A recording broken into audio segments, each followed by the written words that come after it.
जय हिंद दोस्तों, मैं विनोद आप लोगों का स्वागत करता हूं आपके अपने YouTube चैनल बिना यूपीपी पे। तो दोस्तों आज हम लोग बात करेंगे बेस्ट टाइम टेबल या best strategy for UP police constable, UPSI और एसएससी जीडी के बारे में। आखिर हम लोग कितनी देर पढ़ाई करके या किस स्ट्रेटजी को फॉलो करते हुए पहली बार में सिलेक्शन पा सकते हैं और कैसे मुझे पहली बार में सिलेक्शन मिल गया। बेसिकली मैं अपनी स्ट्रेटजी के आधार पर ही आपको एक अच्छी स्ट्रेटजी, एक अच्छा टाइम टेबल सेट करके बताऊंगा, वो भी आपके अपने जो भी सब्जेक्ट है सब्जेक्ट के अनुसार किस सब्जेक्ट को कितना ज़्यादा प्रेफर करना है, कितना ज़्यादा उसमें पढ़ाई करनी है, कैसे क्या करना है। तो चलिए डिटेल में शुरू करते हैं। देखिए सबसे पहले मैं आपको बता देता हूँ कि पोस्ट किस में कितनी आ रही है और कौन सी आ चुकी है। तो देखिए एसएससी जीडी जो आपकी है इसका कैलेंडर भी अनाउंस हो चुका है और 24 नवंबर से इसका फॉर्म भी पड़ने वाला है। वैकेंसी इसमें आपकी 80,000 से ज़्यादा है। Then it's a golden opportunity for all of you whose aspirants preparing for UPSI UPP. ठीक है, तो अगर आप लोग यूपीएसआई या यूपीपी की तैयारी कर रहे हैं देन आप इस तरफ भी एक बार मूव कर सकते हैं, इसको भी देख सकते हैं। 24 नवंबर से आपका फॉर्म पड़ेगा और 28 दिसंबर तक आपका फॉर्म भरा जाएगा। 20 फरवरी से लेकर 14 मार्च तक आपके पेपर हैं।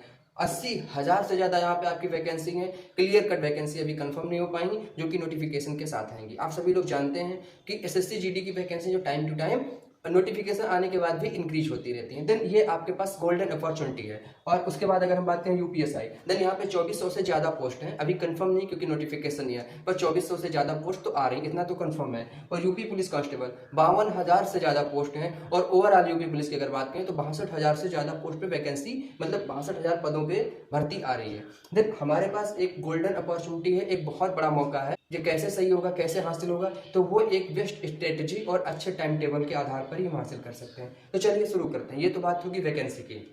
अब शुरू करते हैं कि हमें कितना देर पढ़ना चाहिए। तो देखिए दोस्तों, हर मतलब एग्जाम में 4-5 सब्जेक्ट आते हैं। जैसे कि अगर हम यूपी पुलिस, यूपीएसआई और एसएससी जीडी इन चारों को एक साथ लेकर चलें तो चारों में एक चीज़ कॉमन है और एक चीज़ जो है वो डिफरेंट है सब में। ठीक है, तो चलिए बताते हैं कॉमन वाली क्या। देखिए जो इन सबका जो सिलेबस है, ठीक है, एग्जाम पैटर्न है, सब में आपसे हिंदी पूछी जाएगी, सब में हिंदी, सब में आपसे जीएस पूछा जाएगा, सब में आपसे रीजनिंग और मैथ्स, ये प्रत्येक एग्जाम में पूछा जाएगा। बस अगर फर्क क्या रहेगा तो वो नंबर्स ऑफ क्वेश्चन जो है वो डिफरेंट हो सकते हैं। जैसे कि यूपी पुलिस में है तो रीजनिंग सबसे ज़्यादा, फिर उसके बाद हिंदी, मैथ्स, जीएस ऐसे करके रहेगा। यहीं पे अगर यूपीएसआई की बात करें तो यहाँ पे 40-40-40 मतलब 40-40 का पेयर बन जाएगा और 160 क्वेश्चन पूछा जाएगा। अगर हम एसएससी जीडी की बात करें तो यहाँ पर आपको 20-20 क्वेश्चन पूछा जाएगा, चारों टॉपिक से 20-20 क्वेश्चन पूछा जाएगा। तो ये हो गया आपका बात। लेकिन अगर हम बात करें यहाँ पे जीएस, तो देखिए यहाँ पे आपसे यूपी स्पेशल पूछा जाएगा। इन दो में आपसे यूपी स्पेशल पूछा जाएगा, लेकिन यहाँ पे यूपी स्पेशल नहीं पूछा जाएगा क्योंकि ये एसएससी करवाती है और एसएससी होती है स्टाफ सिलेक्शन कमीशन, जो कि आपकी नेशनल लेवल पे, राष्ट्रीय स्तर पे वैकेंसी आती है, उसका एग्जाम करवाती है। तो दोस्तों ये तो हो गई बात इसकी। अभी हमको किस सब्जेक्ट को कितना पढ़ना चाहिए, कैसे प्रेफर करना चाहिए। तो देखिए दोस्तों, सबसे पहले मुझे अपने स्कोरिंग सब्जेक्ट को पढ़ना, तो मुझे सब कुछ है क्योंकि सिलेक्शन तो मुझे सब कुछ दिलाएगा, लेकिन जो सबसे ज़्यादा स्कोरिंग सब्जेक्ट, क्योंकि हमारा जो रैंक बनता है वो ओवरऑल स्कोर से बनता है, ना कि किसी पर्टिकुलर एक सब्जेक्ट से।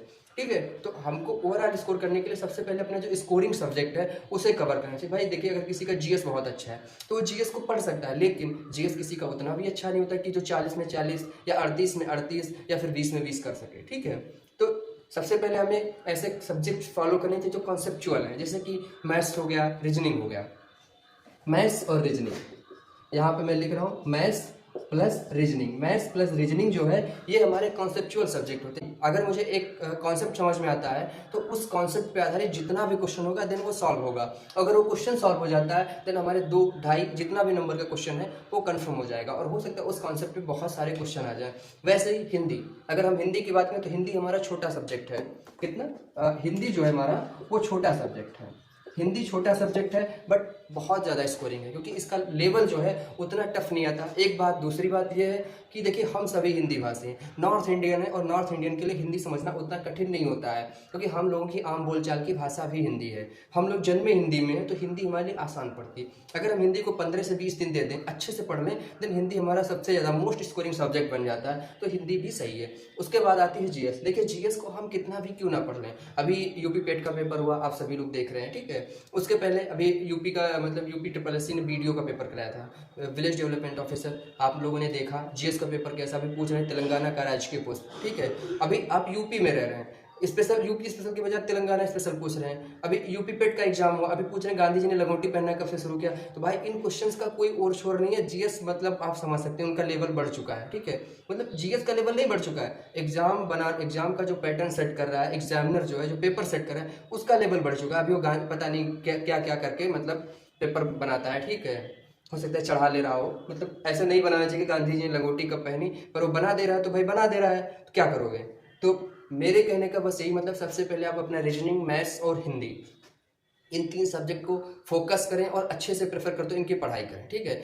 ये अगर आपका स्कोर बनाते हैं, ठीक है, जितना ज़्यादा आप स्कोर करेंगे वो आपका यहाँ से सिलेक्शन हो जाएगा। आपकी जो जीएस है वो जीएस आपकी रैंक बनाएगी, क्योंकि रैंक बनाना भी बहुत ज़रूरी होता है। अगर आप रैंक में पिछड़ते हैं तो पता है क्या होता है, अब 52,000 वैकेंसी आ गई यूपी पुलिस की।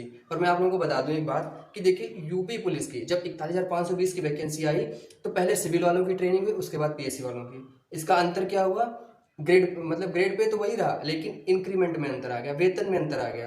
49,568 की जो वैकेंसी है वो 3 शिफ्ट में मतलब उनकी हुई ट्रेनिंग। पहले 13-14 हज़ार लोग बुलाए गए, फिर 13-14 हज़ार, फिर 13-14, ऐसे करके 3-4 शिफ्ट में उनकी ट्रेनिंग हुई। अब उनके वेतन में बहुत ज़्यादा डिफरेंस हो गया, और वो अभी आपको छोटा लग रहा है, पता नहीं चलेगा, बट आफ्टर रिटायरमेंट टाइम तक, जब रिटायरमेंट का टाइम आएगा तो वो बहुत हैवी हो जाएगा। तो दोस्तों रैंक बहुत ज़रूरी है, जितना अच्छा रैंक उतना पहले आप ट्रेनिंग पे जाएंगे, जितना पहले ट्रेनिंग पे जाएंगे उतना आपका फ़ायदा। तो दोस्तों जरूरी है कि सिलेक्शन के साथ साथ रैंक बनाना। हाँ अगर मतलब रैंक नहीं बन रहा है देन सिलेक्शन भी बहुत अच्छी बात है, बट अगर आप में इतना है ताकत, आप में है इतनी हिम्मत, देन सिलेक्शन के साथ साथ रैंक भी मेंटेन करिए, वो आपके लिए बहुत अच्छी बात है। तो दोस्तों ये तो बात हो गई मतलब स्ट्रेटजी की और कैसे आपको पढ़ना है। अब टाइम कितना देना है, तो मेरे हिसाब से आपको जो, अगर आप दिन में टोटल 6 घंटे पढ़ते हैं, टोटल आप 6 घंटे पढ़ते हैं, तो उसमें से आप 1 घंटा, कम से कम 1 घंटा तो आप रिवीजन करिए। क्या करिए, रिवीजन करिए 1 घंटा, ठीक है।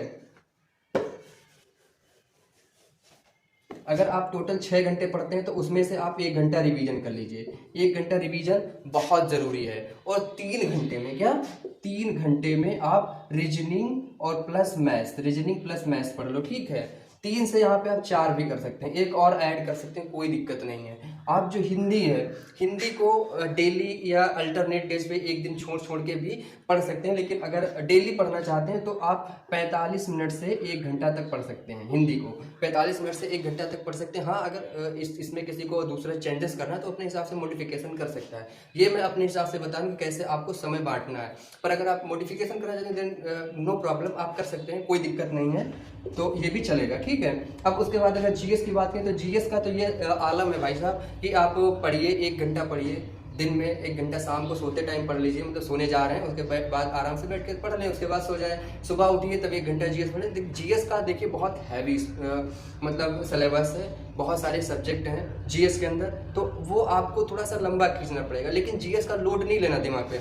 अगर देखिए ये 3 सब्जेक्ट जो आपके हैं, यहाँ पे अगर स्कोर कम आ रहा है तो आपको लोड लेना पड़ेगा, क्योंकि ये आपको सिलेक्शन दिलाएंगे। बट अगर जीएस में थोड़ा स्कोर कम, अगर देखिए जीएस में आपको 50 to 60% मार्क्स पाने हैं, अगर 40 क्वेश्चन जीएस में आ रहे हैं देन आपको 20 से 24 क्वेश्चन तो करने ही करने हैं, ठीक है।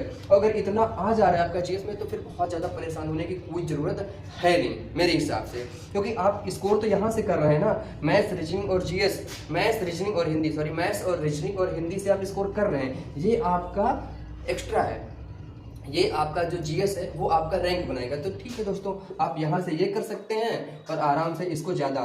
लेकिन अब बात आएगी टेस्ट की। देखिए हफ्ते में कम से कम 2 मॉक टेस्ट तो आपको लगाने हैं, कंपलसरी है ये। अगर आप मॉक टेस्ट में पिछड़ गए भाई साहब देन सिलेक्शन की रेस में बहुत पीछे हो जाएंगे, 100% पीछे हो जाएंगे। तो आपको हफ्ते में कम से कम 2 मॉक टेस्ट, एक संडे को और एक कोई और दिन, जैसे कि बृहस्पतिवार हो गया, गुरुवार हो गया या बुधवार, कोई एक दिन और सेलेक्ट कर लीजिए। तो हफ्ते में कम से कम 2 मॉक टेस्ट जरूर लगाइए। बहुत सारी वेबसाइट्स ऐसे हैं, बहुत सारे कोचिंग संस्थान ऐसे हैं जो आपको फ्री में मॉक टेस्ट दे रहे हैं। हमारी भी वेबसाइट बन रही, बहुत जल्द हम आपको फ्री में भी मॉक टेस्ट उपलब्ध करवाएंगे, ठीक है। तो दोस्तों आज की क्लास में बस इतना ही, फिर किसी दूसरी क्लास में मिलेंगे किसी दूसरे सब्जेक्ट के साथ। जय हिंद दोस्तों, नमस्कार।